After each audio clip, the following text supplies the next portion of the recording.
నమస్కారం. తెలుగు జ్యోతి ఛానల్ కు స్వాగతం, సుస్వాగతం. ఈ ఛానల్లో తెలుగు బాట 6కు సంబంధించిన అన్ని పాఠ్యాంశాలను, వాటి వ్యాకరణాన్ని, వాటి నోట్స్ను వేరువేరు వీడియోలలో చేయడం జరిగింది. హాయ్ పిల్లలు, ఈరోజు మనము 37వ పేజీలో ఉన్న 5వ పాఠమైన మన మహనీయులు అనే ఉపవాచకాన్ని చదువుదాం. దీనిని కొంతమంది రచయితలు కలిసి రచించారు. దీనిలో మన తెలుగు ప్రజల మంచి కోసం కృషి చేసిన కొంతమంది మహనీయుల గురించి ఇవ్వడం జరిగింది. తెలుగు ప్రజల హితం కోసం తపించి నిరంతరం శ్రమించిన ఎందరో మహానుభావులు, అందరికీ వందనములు. ప్రాణ త్యాగానికి వెనుదీయక తెలుగు జాతి ఆత్మాభిమానాన్ని నిలబెట్టిన వారు, తమ ప్రతిభా పాటవాలతో భారత జాతీయ కీర్తి పతాకం ఎగురవేసిన వారు, జాతీయ సమైక్యతకై ప్రతిన పూని తమ పాండిత్యంతో తెలుగు భాషను, సంస్కృతిని గుబాళింపచేసిన వారు, ఇలా ఎందరో మహనీయులు మన తెలుగు జాతి ఆణిముత్యాలుగా ఉన్నారు. ఆ మహనీయుల జీవితం భావితరాలకు స్ఫూర్తిదాయకం. వారి త్యాగం అమూల్యం, వారి కృషి జాతికి పదనిర్దేశం, వారి ప్రతిభ జాతి గౌరవ పరిమళం. వారిని స్మరించుకోవడం మన బాధ్యత. ఈ పాఠ్యాంశంలో తెలుగు జాతి మంచి కోసం పరితపించి మన అభివృద్ధి కోసం కృషి చేసిన కొంతమంది మహనీయుల గురించి ఇవ్వడం జరిగింది. వారందరినీ మనము తలుచుకొని వారి గొప్పతనాన్ని ఈ పాఠ్యాంశం ద్వారా తెలుసుకుందాం. దీనిలో మొట్టమొదటిగా అమరజీవి పొట్టి శ్రీరాములు గారి గురించి తెలుసుకుందాం. 1952 డిసెంబర్ 16 మంగళవారం తూర్పున సూర్యుడు ఉదయించేసరికి ఆకాశవాణి వార్త అశనిపాతంలా నలుదిశలా ధ్వనించింది. ఆ వార్తకు తెలుగు నేల ద్రవించింది. తెలుగు ప్రజలు గుండెకోతను తట్టుకోలేక విలవిలలాడిపోయారు. గత రాత్రి 11:30 పొట్టి శ్రీరాములు ప్రాణవాయువులు అనంతాకాశంలో కలిసిపోయాయి అన్నది ఆ వార్త. ఎవరా పొట్టి శ్రీరాములు? ఎందుకు ఆంధ్రుల ఆర్తనాదాలు? ఆకాశవాణి అంటే రేడియో అని అర్థమమ్మా. రేడియోలో 1952 డిసెంబర్ 16వ తారీఖున ఒక వార్త వచ్చిందిట. ఏంటా వార్త? పొట్టి శ్రీరాములు గారు క్రిందటి రోజు రాత్రి 11:30 మరణించారు అని. ఆ వార్త వినంగానే తెలుగు ప్రజలందరూ కూడా తట్టుకోలేక విలవిల్లాడిపోయారట. ఇంతకీ ఎవరా పొట్టి శ్రీరాములు గారు? ఆయన కోసం ఆంధ్రులు ఎందుకు అలా పరితపించిపోయారు అన్నది తెలుసుకుందాం. పొట్టి శ్రీరాములు పూర్వీకులు ఒకప్పటి నెల్లూరు జిల్లా కనిగిరి, ప్రస్తుతం ప్రకాశం జిల్లా ప్రాంతీయులు. వ్యాపార రీత్యా మద్రాసులో స్థిరపడ్డారు. పొట్టి శ్రీరాములు గారు గురవయ్య, మహాలక్ష్మమ్మ దంపతులకు మద్రాసులో 16/3/1901 జన్మించారు. మద్రాసు, బొంబాయి నగరాలలో విద్యాభ్యాసం చేశారు. తన మేనమామ కుమార్తె సీతమ్మను వివాహం చేసుకున్నారు. బొంబాయిలో అసిస్టెంట్ ప్లంబర్ గా ఉద్యోగంలో చేరి అక్కడే నివాసం ఉన్నారు. విశ్రాంతి వేళల్లో అక్కడ పనిచేస్తున్న కార్మికుల యోగక్షేమాలు విచారించేవారు. పేదవారి కష్టాల్లో పాలు పంచుకునేవారు. ఇతరుల కోసం ఏదో ఒకటి చేయాలని తపించేవారు. గాంధీజీ బోధనలకు శ్రీరాములు ఆకర్షితుడయ్యారు. ఆ బోధనలే వీరిని భారత స్వాతంత్ర్యోద్యమం వైపు నడిపించాయి. పొట్టి శ్రీరాములు గారు ఒకప్పటి నెల్లూరు జిల్లాలోని కనిగిరిలో జన్మించారటమ్మా. వాళ్ళ పూర్వీకులందరూ వ్యాపారం చేసేవాళ్ళట. అందుకని ఈయన మద్రాసులో, బొంబాయిలో విద్యాభ్యాసాన్ని చేశారు. ఈయన తండ్రి గారి పేరేమో గురవయ్య, తల్లి పేరేమో మహాలక్ష్మమ్మ. ఈయన తరువాత తన మేనమామ కూతురైన సీతమ్మను వివాహం చేసుకున్నారు. వివాహమైన అనంతరం బొంబాయిలో ఆయన అసిస్టెంట్ ప్లంబర్ గా ఉద్యోగం చేస్తూ ఉండేవారట. ఆయన ఖాళీ సమయాలలో ఇతరుల యోగక్షేమాలు తెలుసుకుంటూ వారికి అవసరమైన సహాయాన్ని అందిస్తుండేవారట. అదే సమయంలో ఆయన మహాత్మా గాంధీ బోధనలను వినడం జరిగింది. ఆయన గాంధీజీ యొక్క మాటలకు ఆకర్షితులైపోయి స్వాతంత్రోద్యమం వైపు నడిచారట. ఆయన చేస్తున్న ఉద్యోగం వదిలి సబర్మతి ఆశ్రమంలో చేరారు. రాజ్కోట్ సత్యాగ్రహంలో పాల్గొని 6 నెలలు గాంధీజీతో పాటు జైలు శిక్ష అనుభవించారు. ఉద్యమంలో భాగంగా ఖాదీ ప్రచారం, మద్యపాన నిషేధ ప్రచారం, నిమ్న జాతులకు దేవాలయ ప్రవేశం వంటి సాంఘిక సేవా కార్యక్రమాలను చేపట్టారు. ఆంధ్రులు, తమిళులకు కలిసి ఒకే రాష్ట్రం ఉండటం వల్ల తెలుగువారు అనేక ఇబ్బందులు పడటం వీరు గమనించారు. ప్రత్యేక ఆంధ్ర రాష్ట్రం కోసం 1911 నుండి ఎన్నో సభలు, సమావేశాలు, తీర్మానాలు జరుగుతున్నాయి. కానీ ఆంధ్ర రాష్ట్రం ఏర్పడలేదు. ఆంధ్ర రాష్ట్ర అవతరణకు ఒక అమూల్య త్యాగం అవసరమని దృఢంగా నిశ్చయించుకున్నారు. నెల్లూరులో ఆత్మీయులకు సూచనప్రాయంగా తన సంకల్పాన్ని చెప్పి మద్రాసు బయలుదేరారు. ఆ తర్వాత ఈయన బొంబాయిలో ఉద్యోగాన్ని వదిలేసి సబర్మతి ఆశ్రమంలో చేరారట.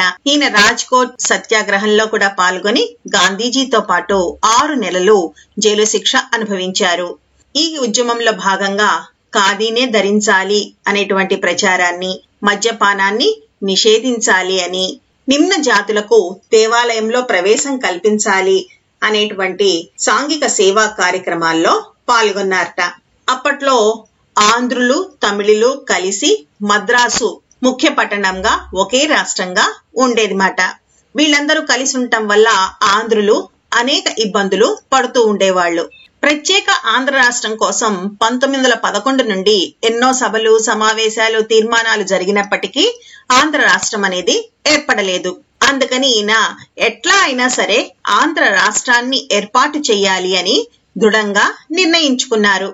నెల్లూరులో తన ఆత్మీయులకు ఒక సూచనగా తన యొక్క ఆశయాన్ని చెప్పి మద్రాసు బయలుదేరారట.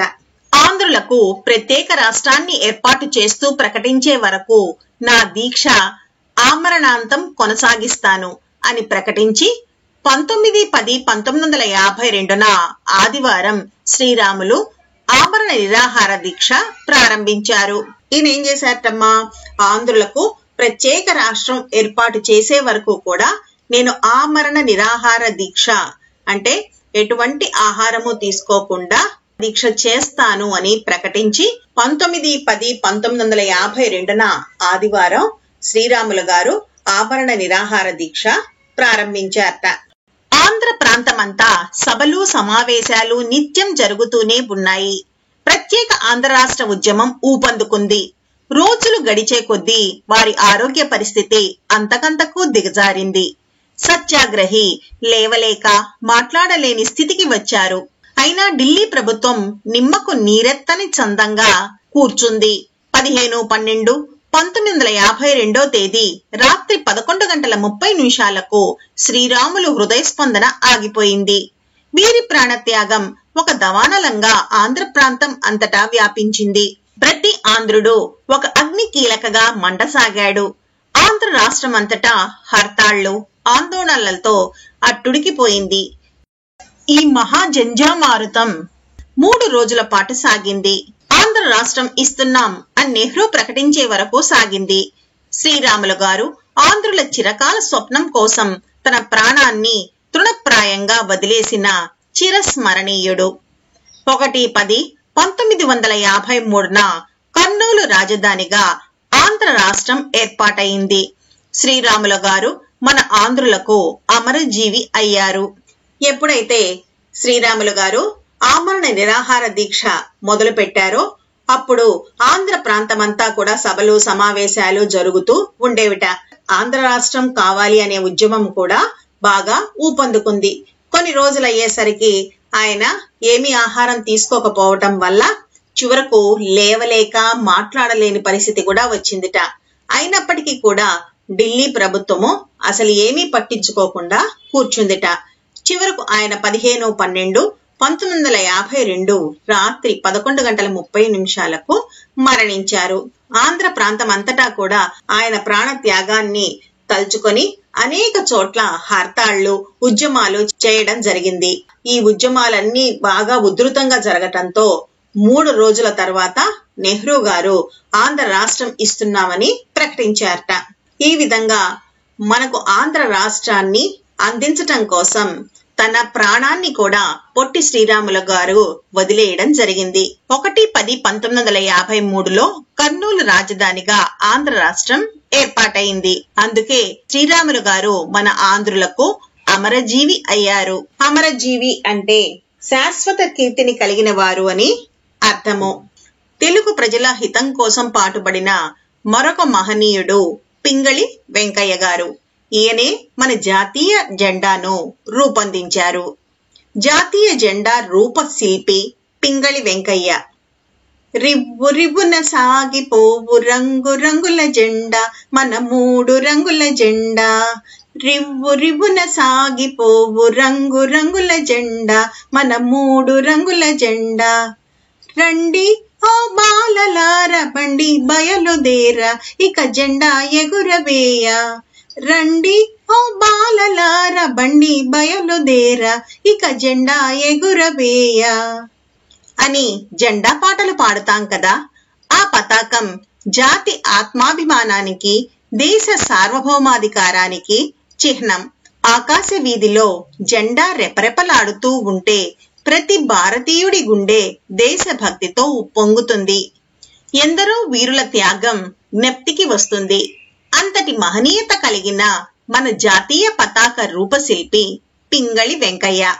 జెండా వెంకయ్యగా ప్రసిద్ధుడైన పింగళి వెంకయ్య 1878 ఆగస్టు 2వ తేదీన కృష్ణా జిల్లా భట్ల పెనుమర్రులో జన్మించారు.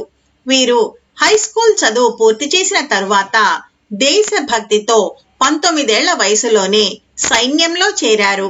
మన దేశానికి స్వాతంత్ర్యం కోసం ఉద్యమ జ్వాలలు ఎగిసిపడుతున్న తరుణం అది. గాంధీ గారితో వీరి పరిచయం స్వాతంత్ర ఉద్యమానికి బాట పట్టించింది.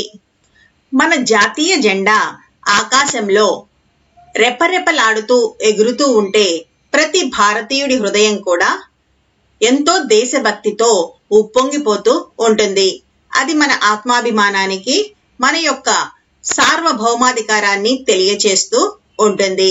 అటువంటి జెండా మీద అనేక రకాలైన పాటల్ని కూడా మనము పాడుకుంటూ దేశభక్తితో ఉప్పొంగిపోతూ ఉంటాము. అటువంటి జాతీయ పతాకాన్ని తయారు చేసిన వారు పింగళి వెంకయ్య గారు. ఈ పింగళి వెంకయ్య గారు 1878 ఆగస్టు 2వ తేదీన కృష్ణా జిల్లాలోని భట్ల పెనుమర్రు అనేటువంటి గ్రామంలో జన్మించారు. ఈయన హై స్కూల్ చదువు పూర్తయిన వెంటనే దేశభక్తితో 19 ఏళ్ల వయసులోనే సైన్యంలో చేరిపోయారట. మన దేశానికి స్వాతంత్రం రావాలని అప్పుడు ఉద్యమాలు జరుగుతూ ఉన్నటువంటి సమయం అది. ఆ సమయంలో వీరికి గాంధీ గారితో పరిచయం కలిగి ఈయన కూడా స్వాతంత్ర్యోద్యమంలో పాల్గొనేలాగా చేసింది. 1906వ సంవత్సరంలో కలకత్తాలో జరిగిన జాతీయ కాంగ్రెస్ మహాసభలకు పింగళి వెంకయ్య హాజరయ్యారు. అక్కడ బ్రిటిష్ జెండా ఎగరవేయడం వీరికి నచ్చలేదు. బ్రిటిష్ వారి సార్వభౌమాధికారం తెలిపే వారి జెండా మనకు జాతీయ పతాకం ఎలా అవుతుందన్న ప్రశ్న వెంకయ్య గారికి తలెత్తింది. జాతీయ జెండా రూపకల్పనకు వెంకయ్య గారిని పురిగొల్పింది. ఈయన 1906లో జరిగినటువంటి కలకత్తా జాతీయ కాంగ్రెస్ సమావేశాల్లో అక్కడ బ్రిటిష్ జెండా ఎగరడాన్ని గమనించారట. బ్రిటిష్ జెండా మన జెండా ఎందుకు అవుతుంది, మనకంటూ ఒక ప్రత్యేకమైనటువంటి జెండా ఉండాలి అనేటువంటి ఆలోచన ఈయనకి కలిగింది. వెంటనే ఈయన జాతీయ జెండాని తయారు చేయాలి అని అనుకున్నారు.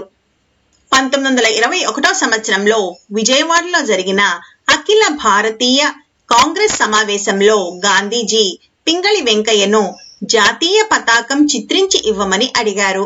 3 గంటల వ్యవధిలో జెండాను రూపొందించి ఇచ్చారు.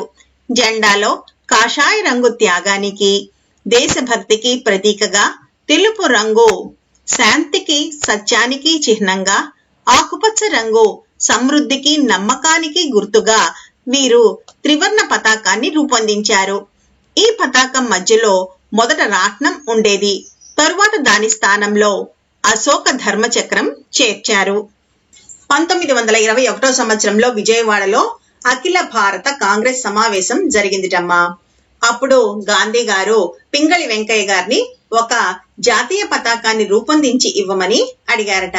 వెంటనే ఆయన ఏం చేశారు, 3 గంటల వ్యవధిలోనే 3 రంగులు ఉన్నటువంటి ఒక జెండాని రూపొందించారట. ఆ జెండాలో కాషాయ రంగు అనేది మన త్యాగానికి దేశభక్తిని తెలియజేస్తుందని, తెలుపు రంగు అనేది శాంతిని సత్యానికి చిహ్నంగా ఉంటుందని, ఆకుపచ్చ రంగు అనేది మన యొక్క సమృద్ధికి నమ్మకానికి గుర్తు అని రూపొందించారట. మొదట మధ్యలో అక్కడ రాట్నం గుర్తును ఏర్పాటు చేశారు. తర్వాత ఏం చేశారు, ఇప్పుడు మన జాతీయ జెండాలో ఆ రాట్నానికి బదులు మనం అశోకుని ధర్మచక్రాన్ని చేర్చాము. భారతీయులందరికీ ఉద్యమ స్ఫూర్తిని కలిగించి స్వాతంత్రోద్యమం కొరకు ఏకతాటిపై తేగలిగింది మన జెండాయే. మన జాతీయ జెండా రూపకర్త మన ఆంధ్రుడవ్వడం మనకు గర్వకారణం. నిరాడంబర జీవితం, నిస్వార్థ సేవా తత్పరతే ధ్యేయంగా బ్రతికిన వీరు 4/7/1963న స్వర్గస్థులయ్యారు. వారు మన మధ్య లేకపోయినా వారు రూపొందించిన జాతీయ పతాకం ప్రతి భారతీయుడి గుండె ఉప్పొంగేలా, జాతి సగౌరవంగా తలెత్తుకునేలా ఆ చంద్ర తారార్కం రెపరెపలాడుతూనే ఉంటుంది. భారతీయులందరికీ కూడా ఉద్యమ స్ఫూర్తిని కలిగించి వారందరినీ కూడా ఒక బాటలో నడిపించింది మన జాతీయ జెండానే. అటువంటి జాతీయ జెండాని రూపొందించిన పింగళి వెంకయ్య గారు మన ఆంధ్రుడు కావడం మనకు గర్వకారణం. ఆయన ఎంతో నిరాడంబరంగా జీవించారట. అంతేకాకుండా నిస్వార్థంగా ఉండి సేవ చేయటమే తన జీవిత ధ్యేయంగా బతికారట. ఆయన 4/7/1963న స్వర్గస్థులయ్యారు. వారు మన మధ్య లేకపోయినా వారు రూపొందించినటువంటి జాతీయ పతాకం ప్రతి భారతీయుని గుండె ఉప్పొంగేలాగా, మనం సగౌరవంగా తలెత్తుకునేలాగా, ఆ చంద్ర తారార్కం అంటే చంద్రుడు తారలు ఉన్నంత కాలం కూడా రెపరెపలాడుతూనే ఉంటుంది అని చెప్తున్నారమ్మా. ఈ వీడియో మీకు నచ్చినట్టయితే లైక్, షేర్ మరియు సబ్స్క్రైబ్ చేయండి. కొత్త వీడియో నోటిఫికేషన్ కొరకు బెల్ ఐకాన్ ను ట్యాప్ చేయండి.